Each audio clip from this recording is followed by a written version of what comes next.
You never know when you're going to have the opportunity to make a difference or save a life, so it's important that you're prepared. Today, I'm going to be walking you through the process of CPR and how to properly administer a life-saving skill. There are important things to consider when being a first responder and in different scenarios to handle the situations differently.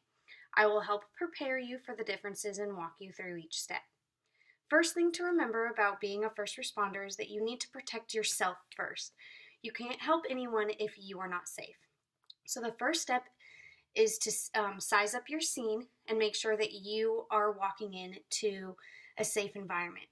Secondly, you need to put on personal protective equipment. We call that PPE, and that includes gloves and a mask if it's available at the time. And thirdly, you need to assess your victims so you know what you're dealing with.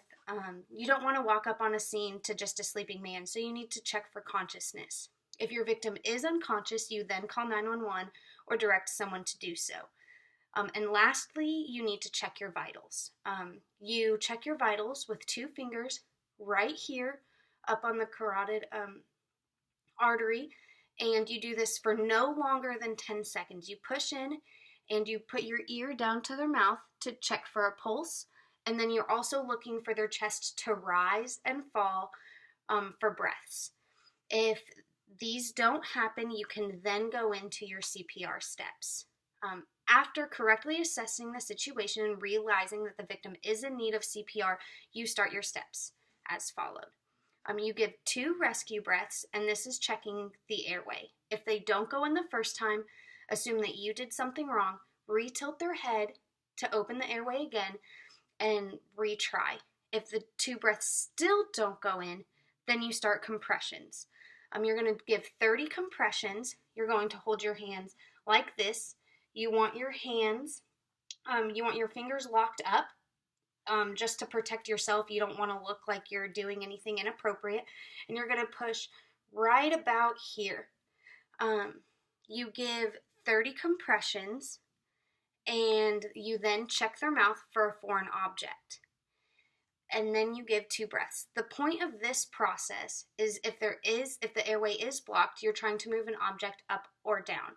You continue this process until you see an object in their mouth, and then you finger swipe with your index finger, or 2 minutes or 5 or 6 cycles has passed. And that's how you do CPR if an object is blocking the airway.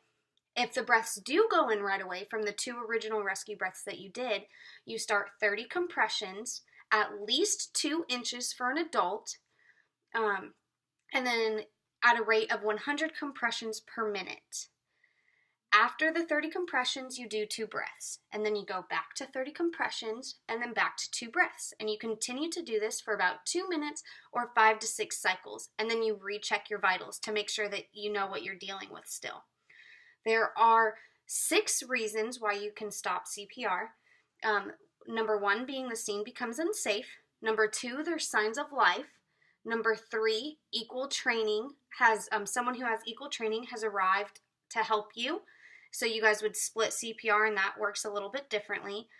4, an AED arrives. If there is no pulse, then you might have to administer a shock, and the AED walks you through those steps and where to place the patches.